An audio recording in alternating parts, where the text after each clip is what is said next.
नमस्कार, आप देख रहे हैं नज़र टुडे और आपके साथ मैं हूं कीर्तिका त्यागी। तो आज हम आ चुके हैं शाहदरा विधानसभा में। यहां लोगों की उनकी प्राथमिक समस्या के बारे में जानने, क्या उन्हें सरकार द्वारा सारी सुविधाएं उपलब्ध हो रही हैं या नहीं, क्या है उनकी परेशानियां, पुलिस उनके साथ कैसा व्यवहार करती है, क्या नहीं है, क्या क्या उन्हें मिल पा रहा है क्या नहीं। तो आइए उन्हीं खास विषय पर हम चर्चा करते हैं लोगों से। सर, आपका नेम क्या है? ललित कपूर। ललित कपूर, आप यहीं के रहने वाले हैं? कितने साल से रह रहे हैं यहाँ पे? 52 साल से। तो सर, जो एमसीडी का आपने देखा होगा, एमसीडी के चुनाव आने वाले हैं, तो आप जहाँ पे रहते हैं, जिस इलाके में रहते हैं, वहाँ पे एमसीडी का क्या व्यवहार है? मतलब काम वाम करती है कि नहीं? नहीं होती है, वहाँ काम होता ही नहीं है जहाँ हम रहते हैं, और जहाँ पे ऑफिस भी हमारा और घर इसके मतलब उधर घर है, इधर ऑफिस है, तो कहीं भी एमसीडी वाले कोई ढंग से काम नहीं करते। उनको कितनी एप्लीकेशन दे चुका, जब भी कोई काम नहीं होता। क्या क्या परेशानियाँ? जैसे कि रोड, ये गाड़ियाँ खड़ी होती, पूरी पार्किंग बना के रास्ता नहीं मिलता आने के लिए, सवेरे ऑफिस जाने के लिए हमारे को ये पार्किंग अलाउड कर रखे, मंडी में पूरा जाम लगा रहता है, सब एमसीडी के मारे है। पार्षद वगैरह कभी आए हैं वहाँ पे?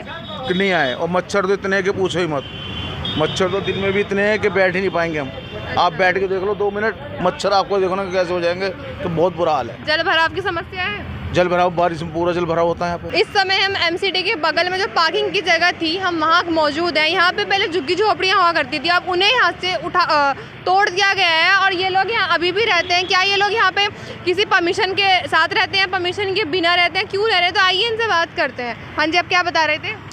जी मैडम, यहाँ ना नोटिस दिया ना कुछ की बात है, ना एमसीडी वालों ने आए और तोड़ के निकल गए। तो आपके पास यहाँ कोई परमिशन थी यहाँ रहने के लिए? तो आप यहाँ किस हक से रह रहे थे? हमारा तो शुरू से ही है ना, ऐसे ही है ना, इंदिरा गांधी बापूजी के राज से ही है ना, ऐसे ही पड़े रहते हैं। ना किसी ने हमको दिया कुछ, ना किसकी बात, ना नोटिस दिया, ना हमारे बच्चों को है ना सर छुपाने की जगह दिया है। आते पुलिस वाले मार पीट के भगा देते, पुलिस वाले आते मार पीट के भगा देते हैं। हमारा सामान भी सारा ले गए। कम से कम किसी का 1 लाख का नुकसान हुआ, किसी का 1.5 लाख का नुकसान हुआ है, किसी का 80,000 रुपये का नुकसान हुआ है। ऐसे हमारा बहुत तगड़ा नुकसान हो गया। आप यहाँ कब से रहते थे? हमें ये हो गए कम से कम 35 साल। 30 और 30 के लपेट में तो हो ही गए हमारे को। अरे जा भाई, क्या देख रहे हो तुम, क्या देख रहे हो? 30 से के लपेट में तो हो ही गए हमारे को। बहुत साल हो गए हमारे को, तो हमारे को सुकून से रोटी भी नहीं खाने देते। हमें हो गए हैं यहाँ कम से कम इंदिरा गांधी मारकाट हुई ना, उससे भी पहले रह रहे हैं, उससे भी पहले रह रहे हैं। हमने यहाँ सही सलामत रहते थे, बच्चे हमारे छोटे मोटे वो पढ़ रहे थे अच्छी तरह।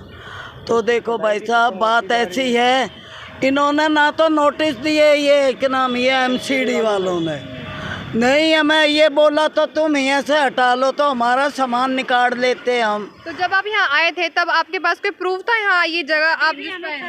प्रूफ था, वो थे वो यहाँ का प्रूफ यही है कि जैसे यहाँ के राशन कार्ड, पहचान पत्र और बिजली बिल सब कुछ है, बिल भी है, और राशन कार्ड भी है, आधार कार्ड भी है, सब कुछ है हमारे पास में। और तब भी कुछ कहा नहीं इन्होंने। और के तो पेपर है 12वीं के, वो पेपर दे रहा है, और हमारे बच्चों का स्कूल में एडमिशन करवा रखा था विद्या बाहर में, वो भी पढ़ाई खराब हो गई। 6:30 बजे आएंगे हमको। तो आज उनकी पढ़ाई वगैरह कैसे चल रही है? चल नहीं रही है, जा ही नहीं रहे। 1 महीने से छुट्टी हो गई, 1 महीना हो गया हमारे तोड़ फोड़ को। माल ला रखा वो भी तोड़ दिया है। क्या? मिट्टी का माल ला रखा है, लक्ष्मी गणेश पूजा, ये दीवले ये सारे तोड़ दिए। अब बैठे हैं भूखे प्यासे, ना भट्टियाँ लगाने दे रहे। अब गए बाजार, अगर बाजार से लिया है तो खा लेंगे, नहीं तो सो जाएंगे बारिश के अंदर। तो एमसीडी ने किस कारण से तोड़ा है? ये एमसीडी वालों ने, ये उन्हीं को पता है कि किस कारण से तोड़ा है। बिगर नोटिस के, बिगर ले कुछ करने के बात एकदम से बुलडोजर चलाया, सामान निकालने नहीं दिया। पड़े रहते हैं, बुलडोजर चला दिया बच्चों के स्कूल की पेपर की। अब आप लोग क्या काम करते हो? लोहे का काम करते हैं। महाराणा प्रताप चित्तौड़ के रहने वाले हैं हम। हाँ, महाराणा प्रताप चित्तौड़ से रहने वाले हैं।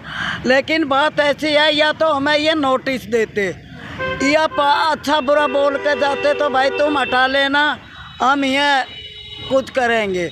कुछ भी नहीं कर रहे, खाली जगह पड़ी है। बच्चे बीमार हुए पड़े हैं, सबको देख लो, अभी भी देख लो बुखार हो रहा बच्चों को। ऐसे दवाई वगैरह दिलाई आपने? दवाई दिलवाई है, बुखार फिर भी उनका हो रहा है, इसे भी बुखार है, उसकी भी मच्छरों से तबीयत खराब हो रही है। बारिश में है ना, पानी से खुशी हो मच्छर गई। खा रहे हैं, हमें यहाँ ऐसे ही पड़े, ऊपर से कोल पड़ रहा है अभी आएंगे पुलिस वाले, भगा देंगे हमारे को। और मच्छर खा रहे हैं। क्या करें हम, कहाँ जाए, कहाँ मरे?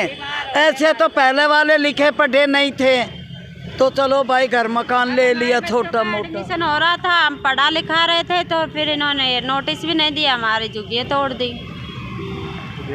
तो आपने देखा कि इस तरह से एमसीडी वालों ने इनको बिना नोटिस के इनके जो झोपड़ियां हैं वो उड़ा दी हैं, एकदम बुलडोजर चला दिया इन पे। तो हम आशा करते हैं कि जो सरकार है वो पहले नोटिस दे, उसके बाद ही कुछ करे।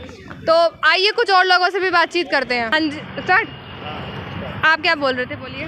मैं ये कहना चाहती हूँ कि जब हमारा जन्म भी नहीं हुआ था, हमारी फैमिली जब से यहाँ पर रह रही थी, ठीक है, और हमें भी इतनी उम्र हो गई है यहाँ पर रहते हुए, हमारे बच्चे भी पैदा हो गए हैं, ठीक है।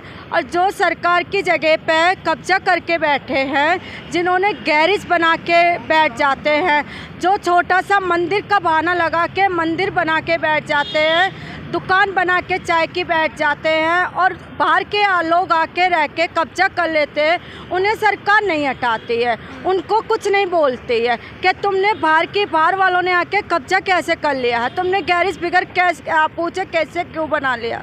और जो हम अपना समय बिताने के लिए महाराणा प्रताप के यहाँ से वंशित निकले हुए हैं, और हम अपना समय बिताने के लिए हम किनारे में बैठ जाते हैं, किनारे तो हमें बड़ा जल्दी उखाड़ के बाहर फेंक देती है। हम हिंदुस्तान में रहना चाहते हैं, फिर भी हमें उखाड़ फेंक देते हैं।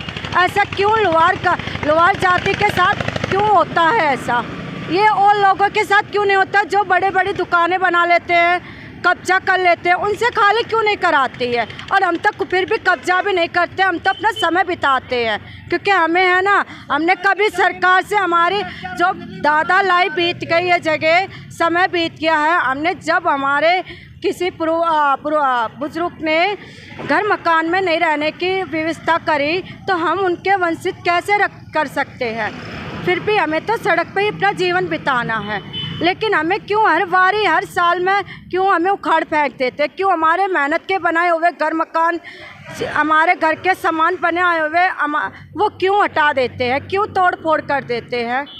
हमारे बच्चे छोटे छोटे परेशान हो रहे हैं, क्यों इनकी ज़िंदगी ख़राब करने में तुली है? हम क्या हिंदुस्तानी नहीं है? हम हिंदुस्तान में रह रहे हैं, जो बाहर के लोग आके बस रहे हैं उनको क्यों नहीं हटाते हैं? उन्हें क्यों हिंदुस्तानी हिंदू लोग क्यों नहीं उनसे दुखी होते हैं? उनसे क्यों नहीं हटाते हैं? हिंदू की मदद नहीं कर सकता, मोमडन की मदद 1 मिनट में करके 10 एक की जगह 10 आके खड़े हो जाते हैं। हिंदू के लिए कोई खड़ा होता है? कोई भी खड़ा नहीं होता हिंदू के लिए, क्योंकि हिंदू के है ना, हिंदू एक दूसरे में एकता बना के नहीं रखते हैं, समझे? और है ना, मुसलमान है ना, एक दूसरे में एकता बना के रखते हैं।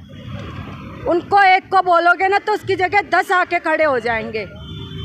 कितने भी कांड अगर मोमडन कर देते हैं ना, लेकिन उनको कुछ नहीं कहते हिंदुस्तान पे ही हिंदुस्तानी भी हो जाता है। हमें क्यों, हमें कुछ मिलना चाहिए। हम बच्चों को लेके कहाँ जाए? हमें रात दिन पुलिस वाले परेशान करते हैं, एमसीडी परेशान करती है। हमें अपने हाथ से कहीं भी बिठा दो, हम बैठ जाएंगे। हम कब्जा तो कर नहीं रहे जगह पे ना, हम यहाँ पे ये कह रहे कि हम यहाँ पे घर कोठे बनाएंगे, घर मकान बनाएंगे। हम कुछ नहीं बनाना चाहते हैं, लेकिन हमें अपने तरीके से कहीं भी बिठा दो, कहीं विस्तार बना दो कि हम अपने बच्चों की भविष्य बना सकते हैं, अपने बच्चों को पढ़ा लिखा के कुछ बना सकते हैं। वैसे सरकार कहती है गरीब को तुम अपने बच्चों का एडमिशन कराओ, उनको पढ़ाओ, उनको कुछ बनाओ, आने वाले समय में अच्छा होगा। और पढ़ाने लगे हैं, जब उन्हें पढ़ाने के लिए उनके घर हटा दिए गए हैं, उनके सर पर से छत हटाई गई है। ऐसा क्यों होता अत्याचार हमारे साथ?